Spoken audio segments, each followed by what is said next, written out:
Welcome everyone to Global Women for Wellbeing's Heart-to-Heart conversation.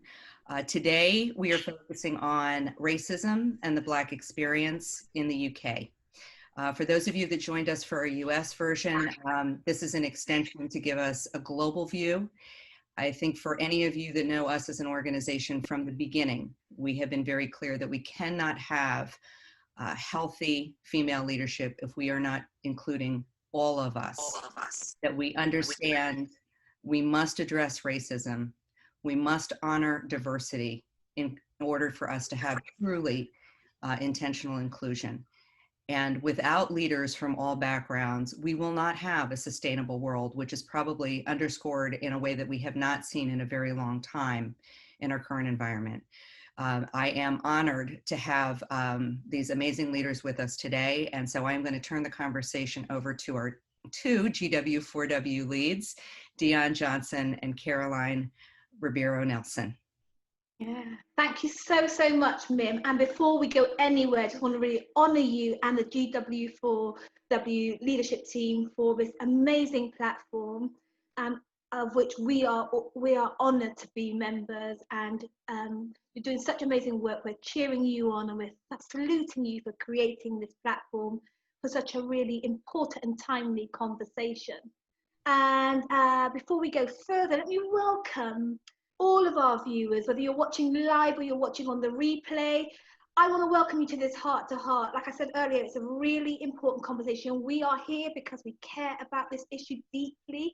I'm going to introduce you to our brilliant panel really shortly, and my brilliant co-host. But on behalf of both of us, Caroline and myself, I really want to welcome you to this conversation and just frame it with a few thoughts just to begin with.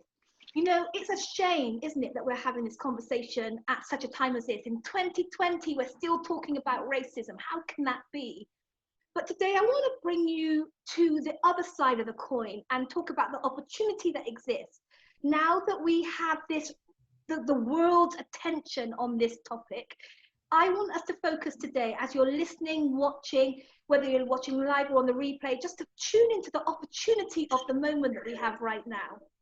That there is a chance for us all to work towards shifting the needle on racism. And as I was thinking about this, you know, I was trying to work out what I should say to frame it. And this came to mind, this book, and I know that it's a really popular book, Stephen Covey's 7 Habits of Highly Effective People. And what I particularly thought about was this picture.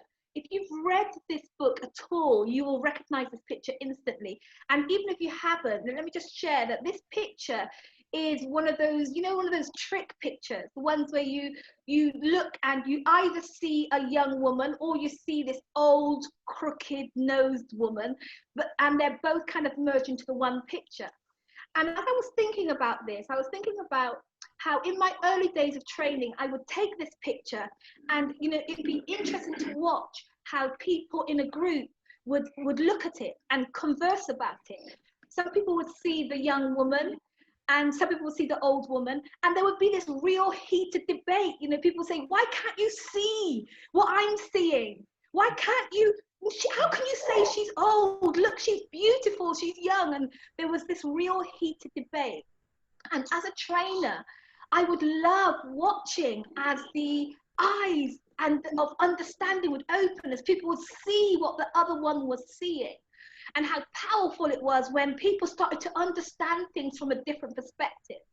So I invite each and every one of us to anticipate that moment of awakening and seeing something for the first time, even if you are used to talking about race, even if you know what your position is. I'm inviting you to just hear afresh, see something from the beginning again, from beginner's eyes, from a new place, a new perspective. I'm inviting you to listen with your heart. I'm inviting you to listen from a personal place. Don't let this just be you know, a spectacle, Black people's experience and Black people's pain to be a spectacle that you're looking at like a voyeur. I want you to think about this personally, and let's see how we can get personally involved in shifting the needle on this thing once and for all. So with that said, let me introduce our brilliant panel. I am really honored to be sharing with you Leo.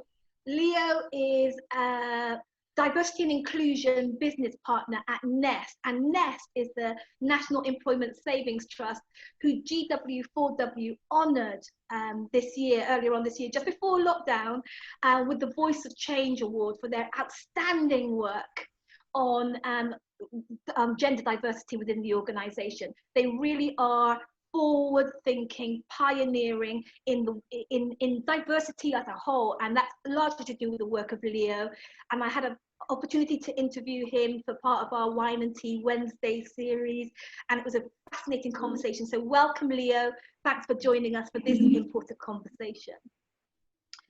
And secondly, we have Sharon Amesu, and Sharon is she was just recently added to the Northern Power Women's list. It's a very prestigious list for Northern women, so big up Northern women.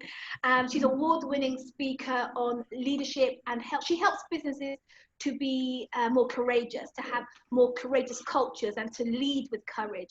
And she's also the chair for the Institute of Directors in Manchester. She's a sister and a dear friend, a wise, prudent woman, and I'm really grateful to have her voice here in this conversation, especially since she has, I'm really interested in what she has to say about the legal profession. She was a barrister for many years. I celebrate you, Sharon, and thank you so much for joining us. It's a pleasure to be here. Thank you very much. Okay. And thirdly, we have a very special young woman, Bionca Rochelle, who in the professional world, she splits her time between her customer-facing role with Anthony Nolan, the leading STEM research company and stem cell bank here in the UK. And on the other side of things, she's a serial entrepreneur. She says mummypreneur, and she creates businesses that really promotes peace. That's her biggest value, peace of mind and peace in the world. And she all her entrepreneurial efforts are really around that. And if you notice a family resemblance, then you will be right, because she is the fruit of my womb.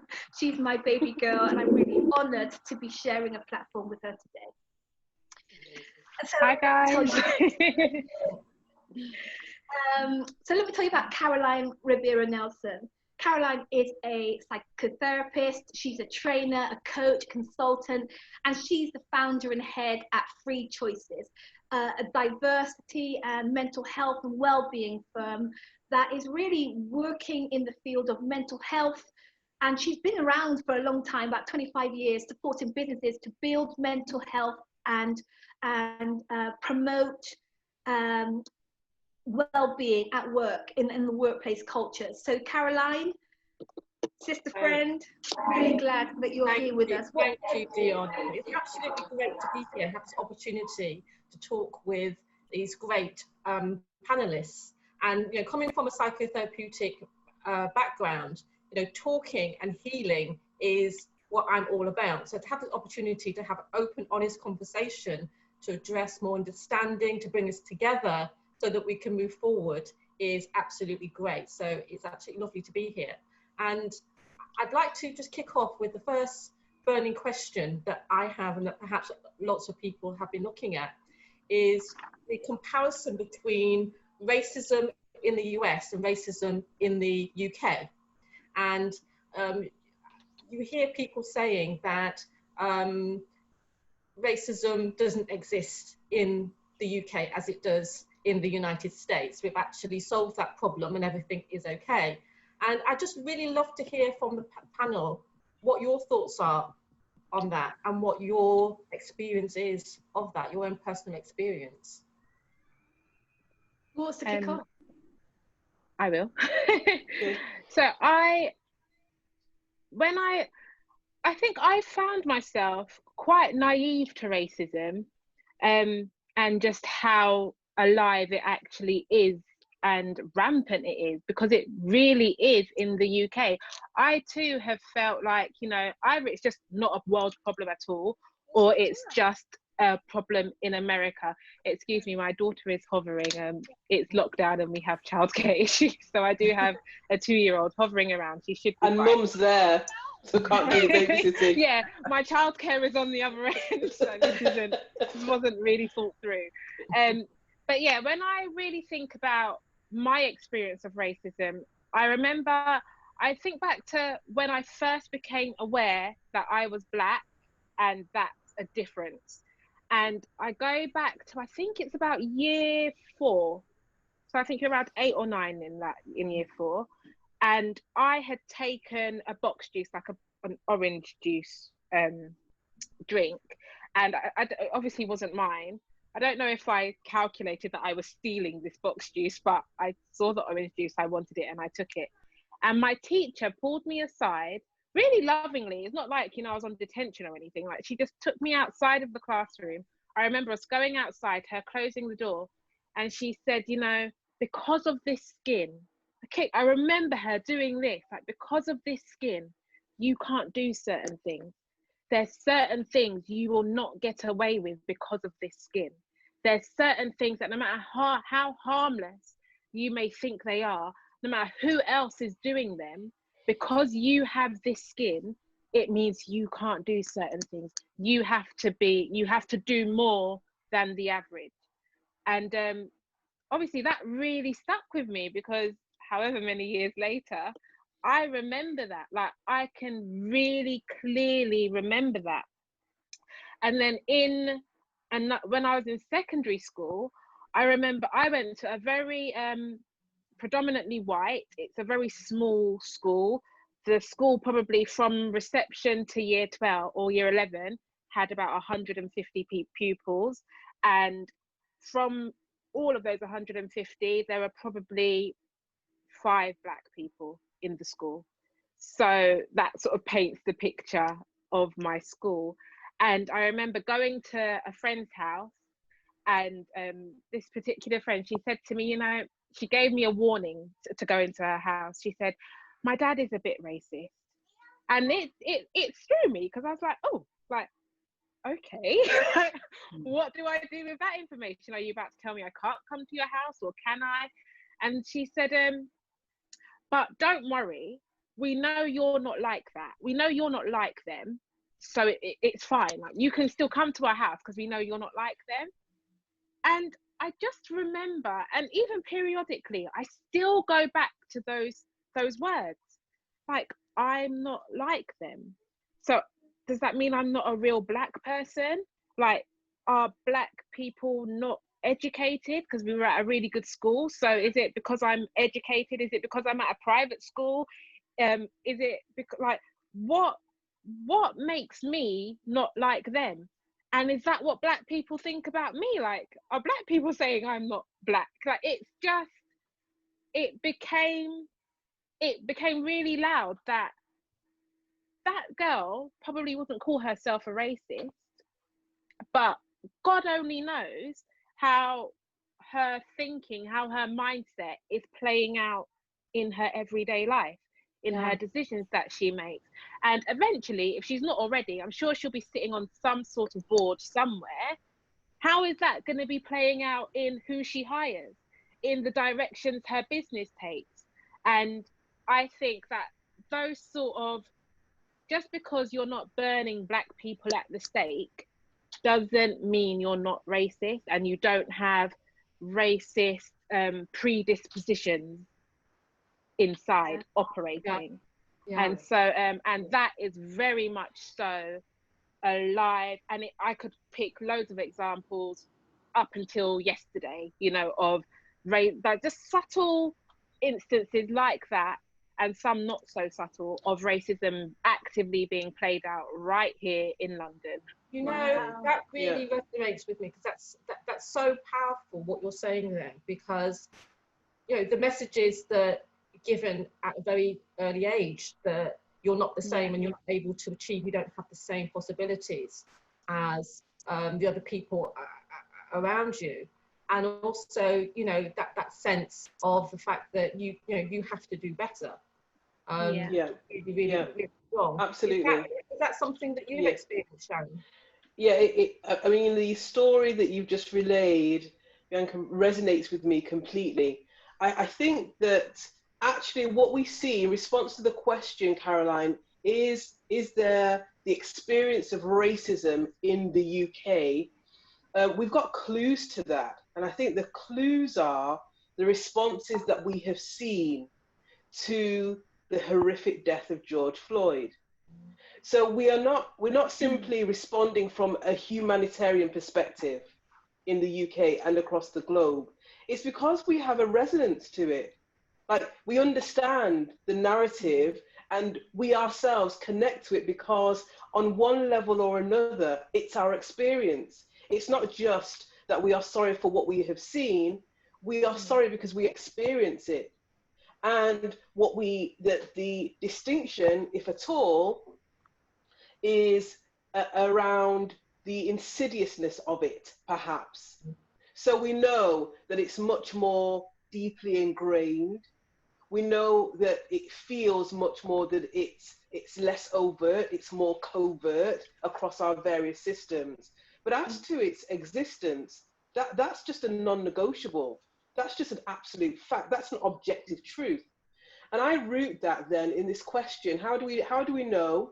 Well, if we root it back to the expression, the declaration, Black Lives Matter, well, what does it mean? What does the word matter relate to? It relates to value, that we place a value on a certain people group. And how do you know that a certain people group are not valued? Well, that's borne out in our systems, in our society. That's how you measure it. That's how you measure value. So then that takes us by extension to look at the various indexes that helps us to measure value. Well, that's in our education system, right?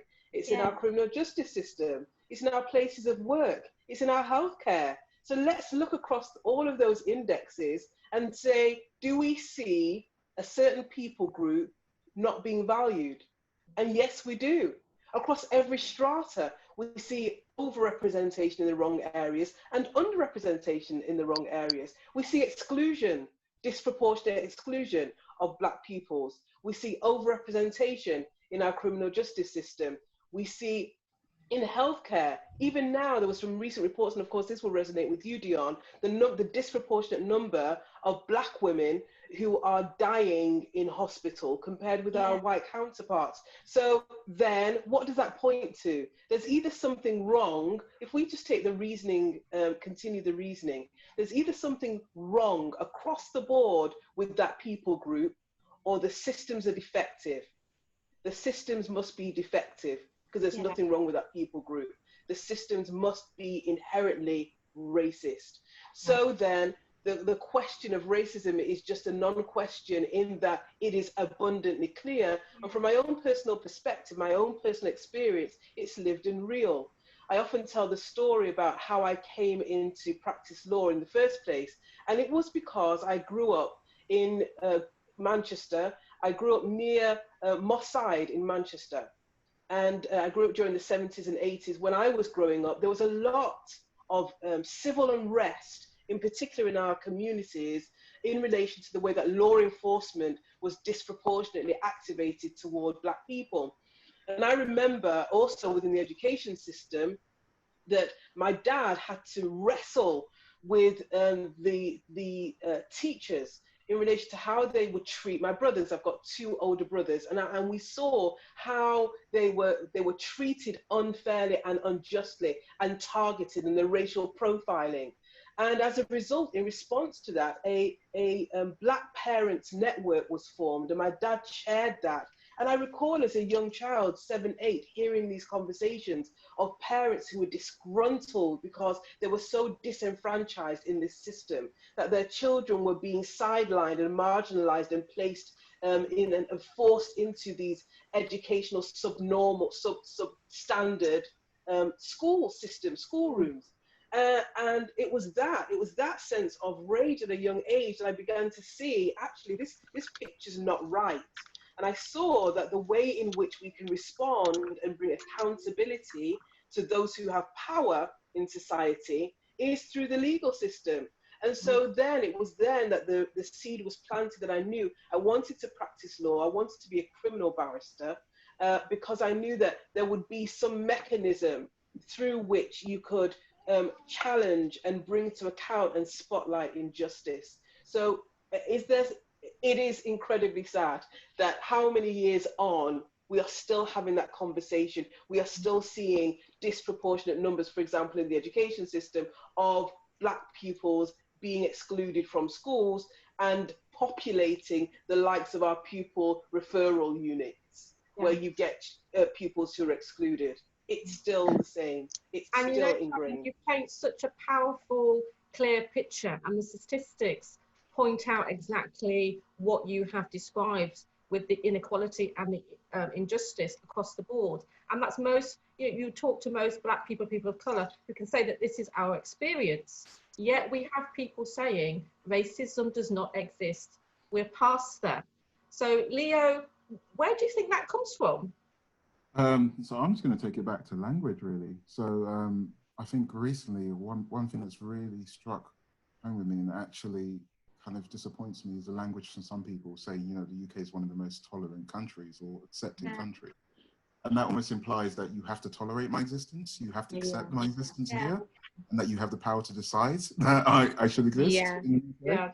And I think almost coming from that, you know, mindset almost kind of already sets that racism there. It's them and us. We tolerate you here. And I think until we actually crack that nut about, you know, the language we use and the way people view Black people in the country and our contributions, our history, our sacrifices, our blood and tears, and our lives ultimately, I don't think we'll get to a position where we can really start to tackle racism. And I think we just need to go back to that. I really do. And I know it's short and sweet, but I think that's fundamentally my point of view. And have you experienced racism, Leah? Have you experienced racism directly? Oh, without doubt. I mean, I don't think there's been a week where I haven't, you know, experienced racism, be it online or in person. I mean, I go to the corner shop and I'm followed by a security guard immediately. And, you know, if it's winter and, you know, the nights are, you know, it becomes dark earlier, I am wary of the fact that if I walk home down my street, people in front of me will actually speed up or cross the road. If I'm in a lift, people will like clutch their handbags. Like, first example, when I introduce myself to people, you know, people will actually be shocked by my speaking manner because, you know, I speak Queen's English and I'm not speaking like someone who was like born in the hood, as like they seem to think. And it's a case of actually, you know, I can speak that way if I want to, but either way, that is not a reflection on me as a character. It's not a reflection on my ethnicity, my race, my identity. So yeah, you know, I experience it every day, practically. No doubt is there that Black people are still not having a fully inclusive experience in the UK and globally. And you know, we were going to talk about whether that was true or not, but from the stories that have been shared here, the powerful stories that have been shared here, like it's just not even up for questioning. Like Sharon said, it's a non-question. And I'm really interested in what the panel thinks about why is it that we are still in 2020 not moving on this? What's going on? I'll go ahead. I think fundamentally, when I look at conversations we have around inequality across various protected characteristics and, you know, identities, we are reluctant to talk about race. And I'm saying we, I mean, I'm talking about as a society. For example, you know, I can call out someone for being homophobic. I feel comfortable doing so. I feel comfortable calling out someone for being sexist, disableist, and so forth.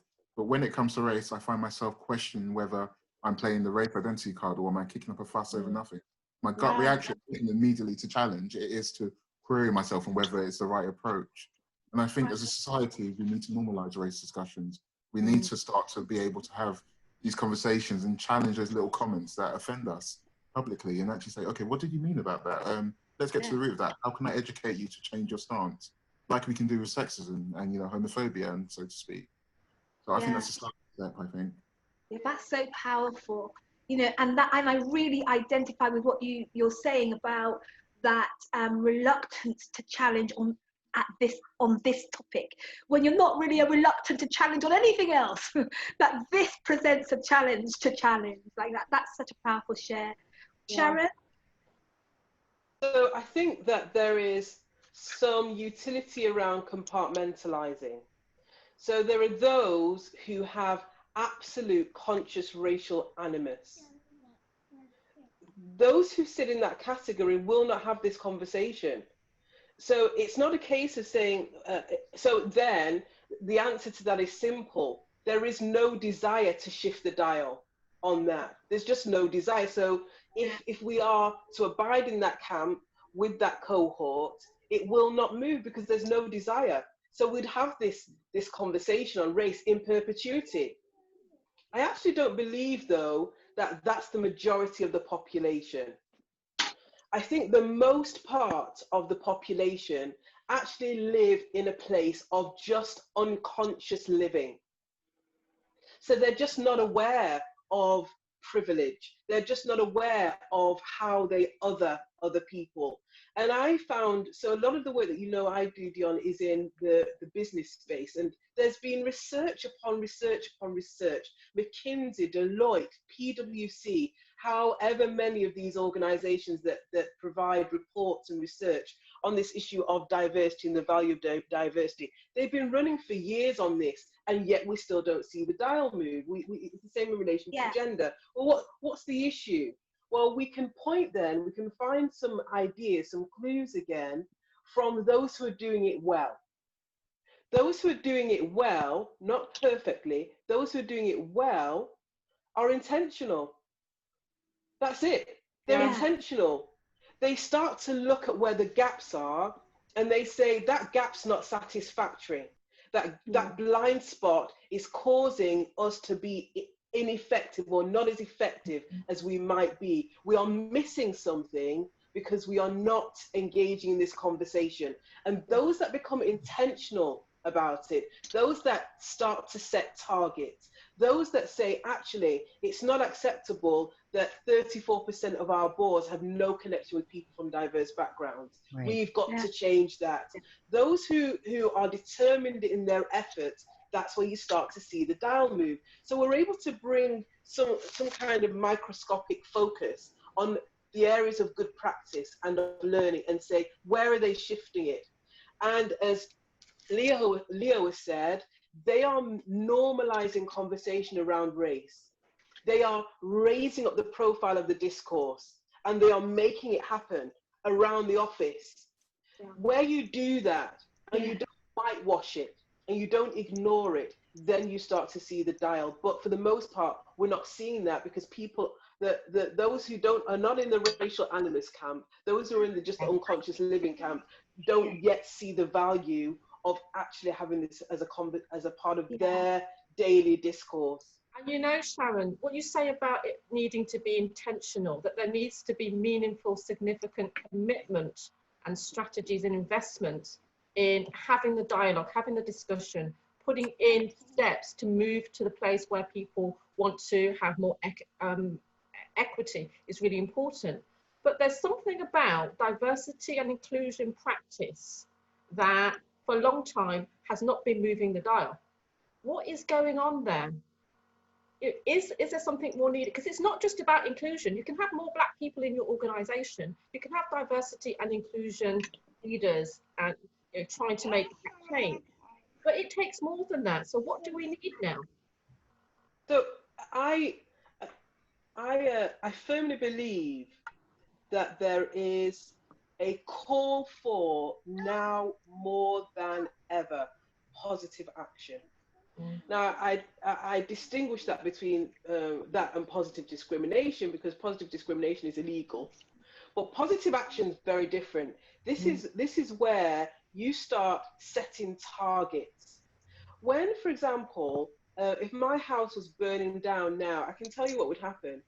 I'd end this call and head out of the building. Because the house is burning down. I see the need to save my life and those of my loved ones. So I'd be out of the building, quick, sharp. Where we start to sensitize people to the need. And I feel, actually, because one of the reasons I feel that we are seeing a turning point is because we are seeing the rise of, for example, economic power in the African continent. And we will inevitably start seeing real power bases emerge in the Black communities. We will start seeing more and more people from minority groups becoming more influential. And so if you miss that as an organization, as a public body, if you don't pay attention to that, what will inevitably happen is you'll be left behind. And I always say that there is no organization, there is no business, there is no individual who's above demise. So it's pointing people to that and saying, actually, this for you, recognize this is about survival. If you aren't relevant, if you aren't inclusive, you will miss the boat. Because we can see in the horizon what's coming. It's coming. Yes. So the more we can, Caroline, I hope that I've answered the question, the more we can help people to actually see if in fact, all right, if we can if we can help organizations to see that the triple bottom line is what more and more candidates are looking at. You are having a sense of empowerment among employees, where they're, for example, looking at websites and saying, what do I see by way of diversity on your website? Do I see that you're an employer of choice on this? Do I sense that there's inclusion, et cetera, et cetera? If I don't, I'm not going. There's more empowered choice, actually. And the more we can buoy that, strengthen that, and we can help employees, employers to see, organizations to see that actually shame on you, shame on you. Like by contrast, shame on you if you don't step into this space, because there are so many others who are, and they are reaping the benefits. And what I love, what I'm seeing within the, among boards and shareholders, is shareholders saying to boards, where is your representation? I'm seeing investors saying, we will not invest in your business unless we see greater representation. And it's that. When we start seeing that power galvanize, we will start seeing momentum. So powerful.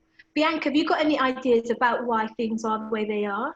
I think that economy rules, and I think Sharon kind of touched on it as well. Like when we think back to slavery didn't end because the white people decided, oh my gosh, we've been so bad to black people, let's not do this anymore. That wasn't why slavery ended. Slavery ended because it was an economically good decision to end slavery. And so I see us here now, and not my fear, but my concern is, let's not make another economic decision, because I can go on my social media and see people reel off lists of organizations that they're now boycotting or just not going to anymore because they don't have any representation, or that things like that. People are dropping their support because of this lack of diversity, lack of representation. And so, like Sharon was just explaining, economically, if you want to survive, you are going to need to jump on this bandwagon. Like this seems to be the next version of abolishing slavery. You now need to hire us and put us on your boards, not just have us sweeping your floors, because you're meeting quotas by saying, yes, we do employ black people, we do employ these people, and they're at the bottom or middle management. But when you look at the CEO boards, there's no representation, but the quota has been met because of the lower level hiring. And so my concern and my hope is that it becomes more than just proving we're not racist and wanting to maintain our customers, and so we are hiring black people. It becomes a change of the heart. And I think that's what stops this cycle repeating. That's what stops us keep on coming back to this, that in the next year, 2, 10, 20, 100 years, that we're not having this conversation just using different names and different scenarios, that we are actually moving past the point of either proving we're not racist or being racist and proud, getting past that and actually healing this world of the things that we're all here to heal it from. And so, like, sorry to interrupt, but that sounds as if you're saying kind of two things. One, it shouldn't just be about economic reasons to address racism, although there is a strong motivational factor for that. Yeah. But it's a moral and ethical dilemma that needs to be addressed. And if that is addressed, there's going to be a huge cost to that if we're not able to develop.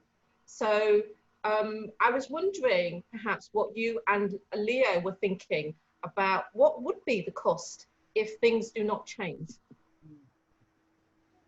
Ultimately, the cost is lives, really. So the cost of the lives of our Black communities and I think minority community.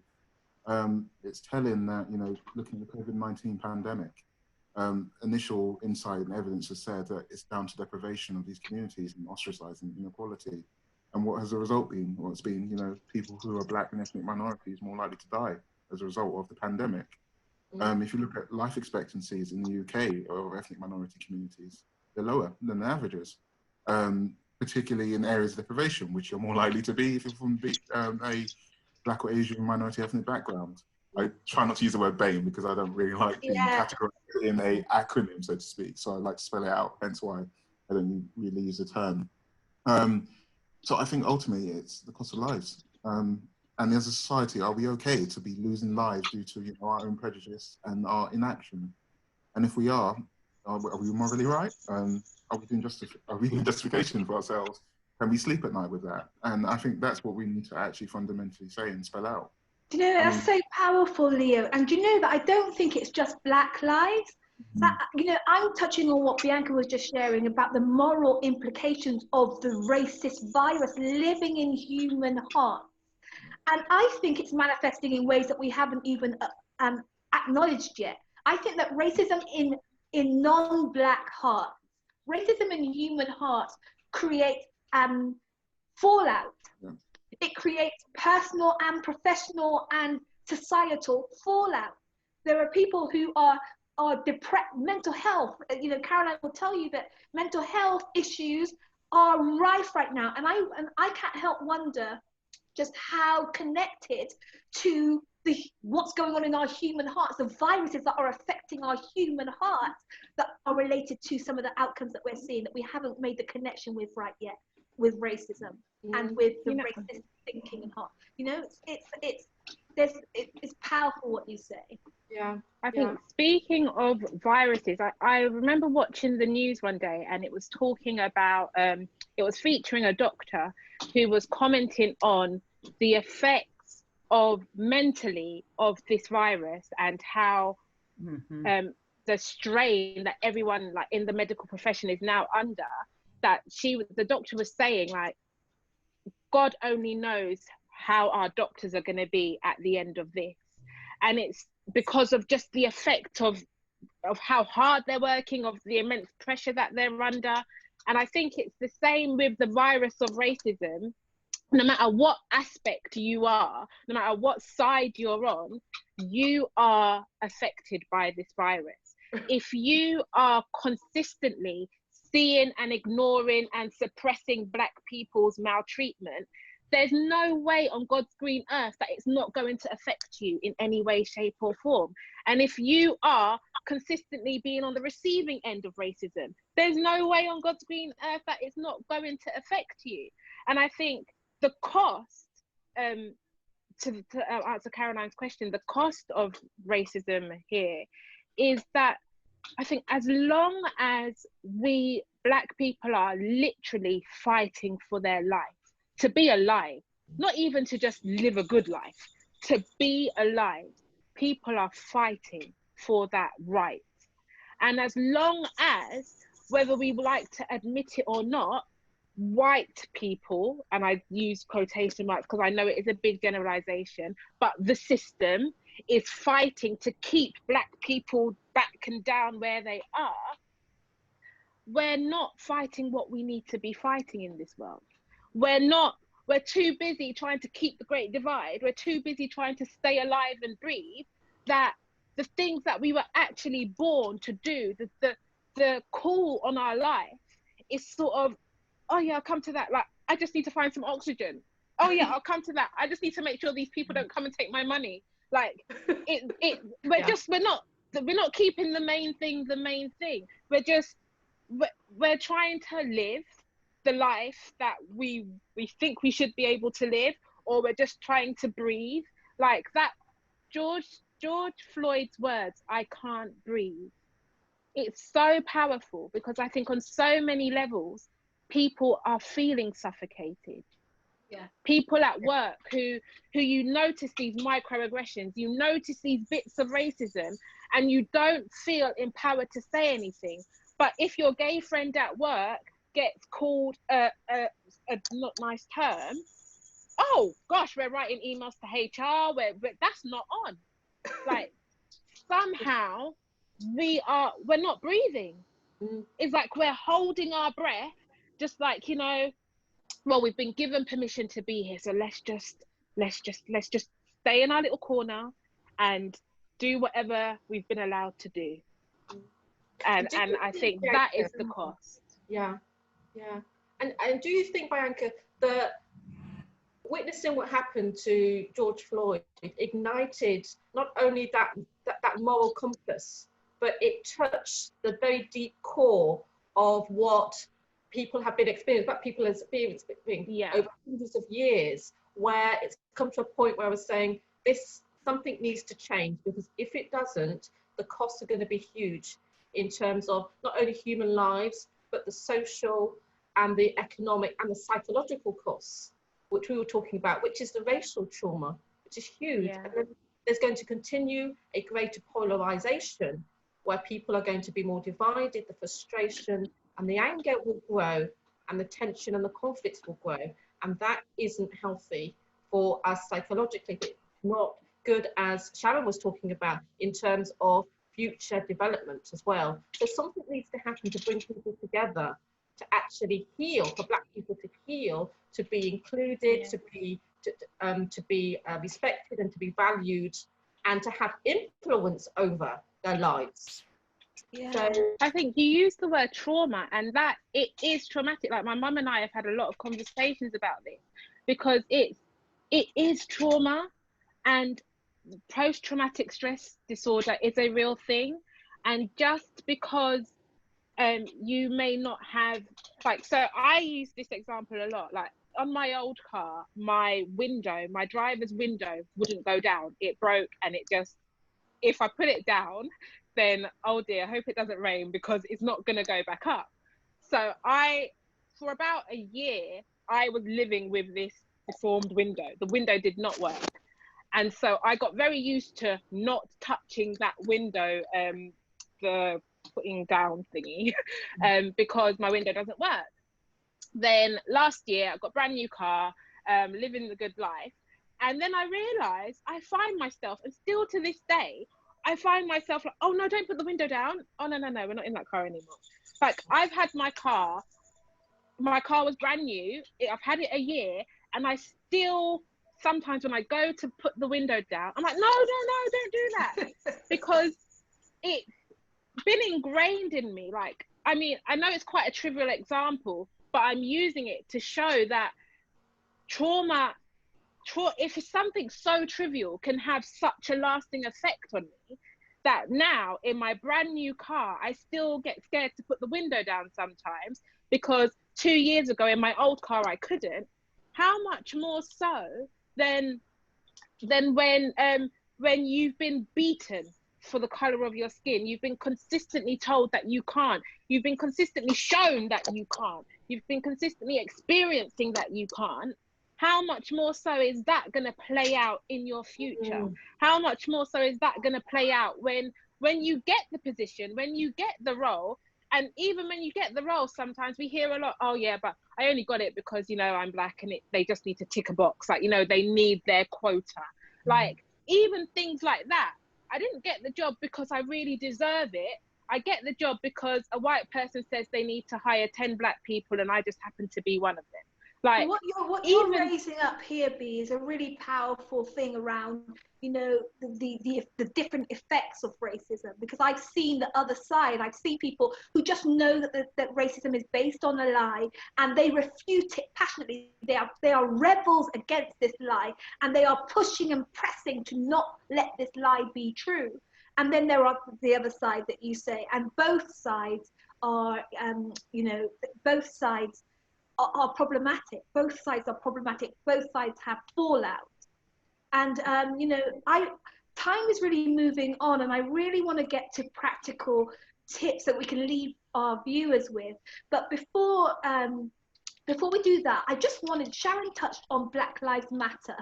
And I know that there is a debate, and perhaps some of our viewers are thinking about, you know, just weighing up where they stand with the debate of Black Lives Matter versus All Lives Matter. And I know this is a global, you know, this is a global conversation about why we should be saying Black Lives Matter. And I wonder where the panel are with this debate. So for me, I think I touched on it in part, and I feel that it's the reason why I believe that people will take issue. There are two reasons. One, people don't distinguish between the entity Black Lives Matter and the declaration Black Lives Matter. And I think there is a distinction between the two. So my conversation now is not on the entity of the organization, it's on the declaration Black Lives Matter. So if I'm to spin our attention toward that and say, well, it's really to understand what is the statement saying. Is the statement making this assertion that Black Lives Matter alone? If you read that, if you infer that into it, then there's defense. But if instead you read into it Black Lives Matter as well, then you actually get the understanding of what the statement and the declaration is saying. So it's Black Lives Matter as well. All of the other lives matter, but it comes back to this point I was making about how do we know something matters? How do we know that something, what does matter actually mean? It means value. But Sharon, in saying that, Black Lives Matter, it can trigger certain things in people, and it depends on how it's interpreted in the way that you were describing. But in the sense of when Black people say Black Lives Matter, and people say, yeah, but that's not the point, all lives matter, then is that a dismissal of the actual reasoning behind? That's exactly my point, Caroline. That it's to say if you interpret it as Black Lives Matter alone, then that's where your issue comes. But that's not what the declaration is saying. It's saying Black Lives Matter as well. And the reason why we are focusing on the fact that Black Lives Matter as well is because hitherto, historically, that has not been demonstrably so across every index. So when we saw George Floyd beneath the knee of law enforcement, we knew that one, it wasn't an isolated incident. It wasn't just a racist incident. It was a representation of one of the recordings that have so far, for so many other instances, been in the dark. So what we say is, actually, do you understand that to be treated in that way is not to apportion value? That's not apportioning of value. And what we're saying is, Black Lives Matter, please, in your education system, in your criminal justice system, in your healthcare, economically, in our housing, in the housing sector, can you please value us the same? What does that mean? Can you ensure that we're resourced the same? Can you ensure that we have voice in the same way? And what will that then look like? It will look like our healthcare experience is better. It will look like us, our organizations not looking like a pint of Guinness. But actually, we'll see that there is integration at every single level of the organization. That's what Black Lives Matter is speaking to, that actually our experience in society is such, across every relevant index, that our lives are not valued. Your lives matter as well. White lives matter. Asian lives matter. All of those lives matter. It is not a comparative remark. Yeah. It is saying that actually where it matters, we don't matter. And it's time that you see that we matter. Yeah. So powerful, Sharon. Yeah. And that very much really taps into the need to have that conversation, to openly, honestly put that on the table and discuss what is going on and how that can change in a meaningful way. What are some of the other kind of steps do you think that need to happen in order to bring people together and to move things forward? Well, before we go on to the next steps, why don't we hear from Leo and B as to whether or not where you are with the Black Lives Matter? Got anything to add? I think that for me, whenever I hear the All Lives Matter sort of rebuttal, I think of breast cancer marches, and I think of lung cancer marches. And at those rallies, at those runs, you don't have anyone at a breast cancer run saying, but what about lung cancer? All cancers are important. Yeah. Because they know that actually, yes, all cancers are important and the fight against all cancers are important. But today, here at this run, we are focusing on breast cancer. Yeah. So yes, you might even have people who are personally affected by other kinds of cancers at a breast cancer support rally, but they are focused on breast cancer. And I think that anybody who is really struggling to accept this Black Lives Matter as well, Black Lives Matter too, should really question why. Like, what would happen to you if Black lives really mattered? Because could it be that fear of that response, fear of that is actually, maybe there's a little bit of racism happening there. Maybe you're benefiting from Black lives not mattering. And so actually it's broken, but let's not fix it. And because we're not going to do that, we can't continue like this.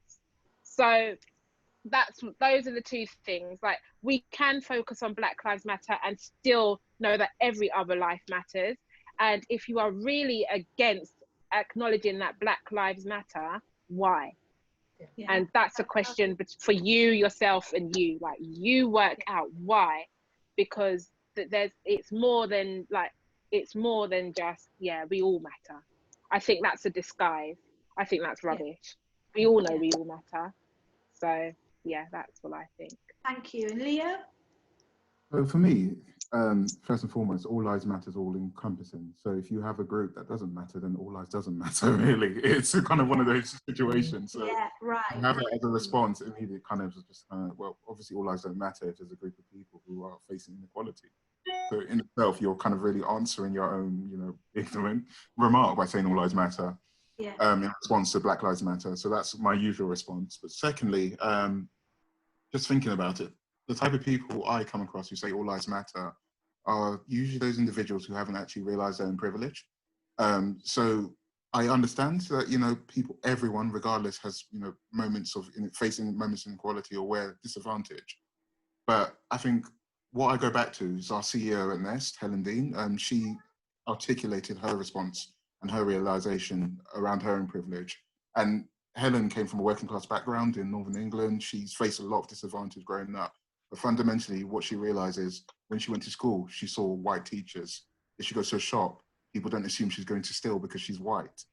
All these little microaggressions that Black people face, even though she may have, come from a really disadvantaged home, fundamentally, she can go and do stuff in society and she won't be judged on her color of her skin.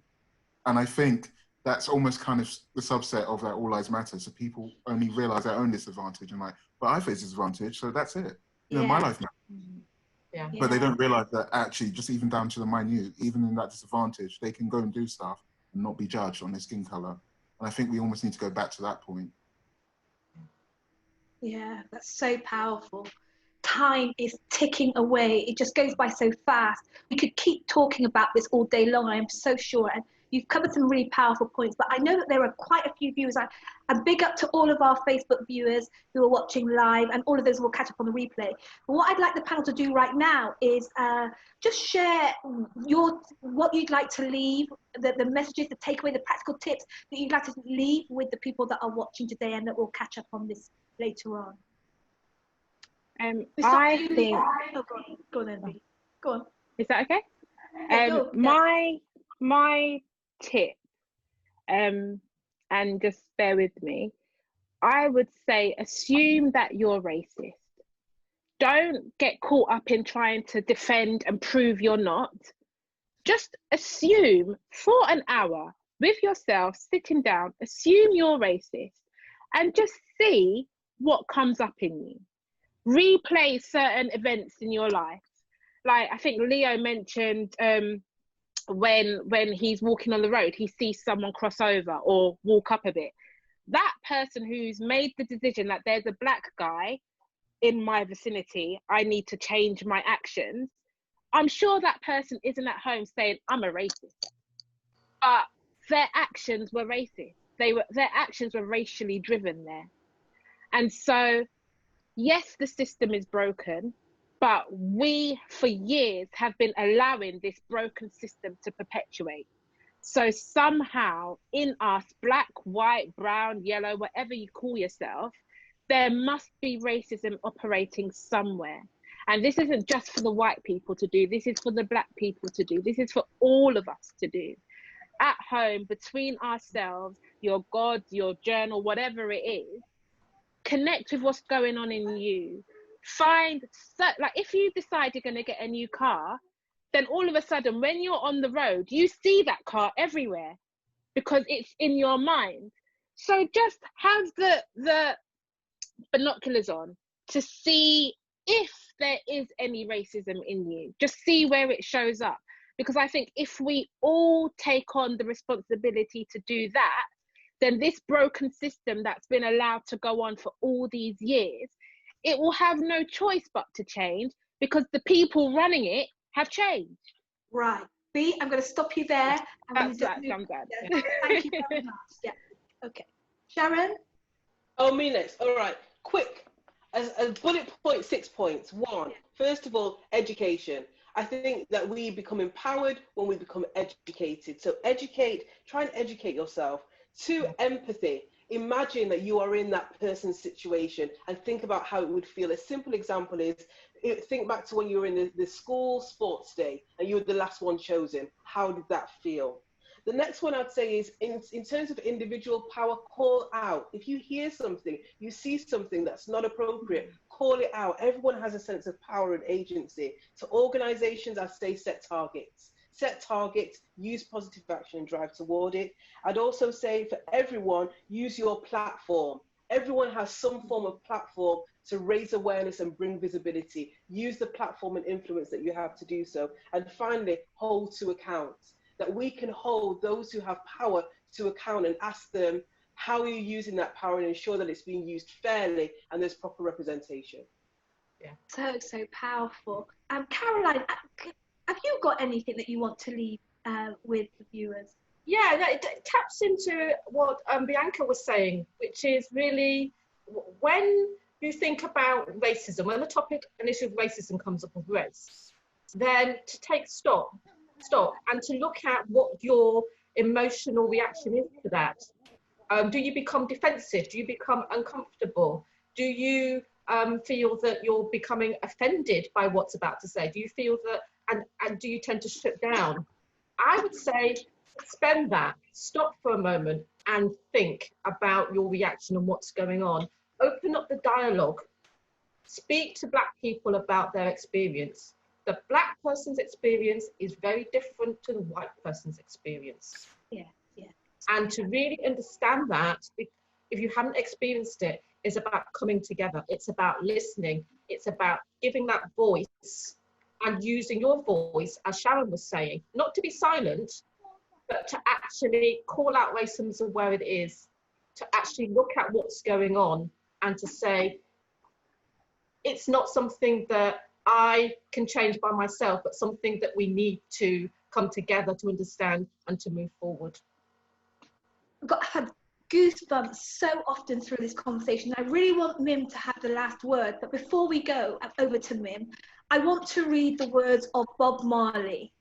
And he says, until the philosophy which holds one race superior and another inferior is finally and permanently discredited and abandoned, everywhere is war.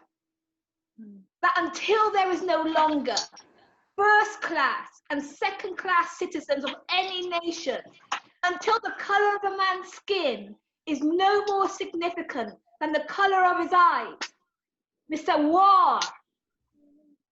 But until the basic human rights are equally guaranteed to all without regard to race, this a war. But until the day, the dream of lasting peace, until that day, the dream of lasting peace, the dream of world citizenship, rule of intentional morality will remain in but a fleeting illusion to be pursued, but never attained. Now everywhere is war. Over to you, Mim. Thank you. Well, first, thank you so much to everyone for participating in this call, for sharing your voice, for a transparent and open conversation.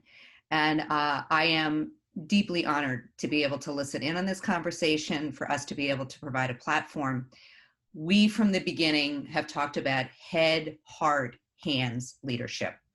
And that means, and I think this was touched on so many times, yes, we need to educate and we need to be smart. We need to have real data. We are science-driven as an organization, data-driven. It can't be just what we think is happening, but we have to be able to measure change.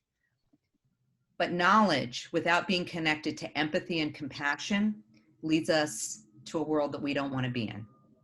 And it is up to all of us as leaders to think about it through that lens. And the third piece is that I don't care who you are as a leader, not one of us holds all the answers. So hands for us is how we connect to each other. That is how we move forward. That is how we actually make sustainable change. And it leads me to the one thing that we talk about over and over and over again. Voice for us is not just about using your voice or using your voice for someone who cannot or does not know how to use their voice, but it stands for V, a vision. We need a different vision in how we're going to make change. O is opportunity. How do we open up opportunity for those that may not look or sound like us and see the humanness in each of us? This is hard work. It's basically pushing rocks uphill. Let's be honest about that. And so please share stories of inspiration. When good things are happening, we have to inspire each other so that we can keep moving this forward. Connect, connect, connect. Listen to each other, as we've said. Listen to the language that we're using. And that gets us to E. In that way, we can empower a better future. We can root out racism.